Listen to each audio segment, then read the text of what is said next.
সাবেক প্রধান উপদেষ্টা ডক্টর ইউনূস ও সাবেক স্বাস্থ্য উপদেষ্টা ডক্টর নূরজাহান বেগম সহ সংশ্লিষ্টদের বিরুদ্ধে হাম ও অন্যান্য রোগের শিশুদের টিকা এবং সিরিজ ক্রয়ের অর্থগুলো আত্মসাৎ, অনিয়ম ও দুর্নীতির বিষয়ে তদন্তপূর্বক ব্যবস্থা নিতে দুর্নীতি দমন কমিশনে আবেদন করা হয়েছে। সোমবার সুপ্রিম কোর্টের আইনজীবী বিপ্লব কুমার দাস ও ব্যারিস্টার সানাউল্লাহ নূরে সাগর দুদকের চেয়ারম্যানের কাছে এ আবেদন দাখিল করেন।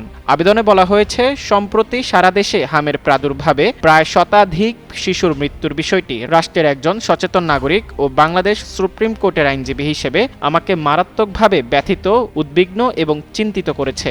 সরকারিভাবে শিশুদের হাম সহ অন্যান্য জনগুরুত্বপূর্ণ বিভিন্ন রোগের টিকা সংকট এবং এর ফলে সৃষ্ট হামের প্রকোপ বেড়ে যাওয়া ও শিশু মৃত্যুর সংবাদ বিভিন্ন গণমাধ্যমে প্রকাশিত হয়েছে, যা সত্যি উদ্বেগজনক। এদিকে বর্তমান সরকারের স্বাস্থ্য মন্ত্রণালয়ে হামের টিকা ও সিরিজের অভাবকে পূর্ববর্তী সরকারের সৃষ্ট সমস্যা বলে মন্তব্য করেছে।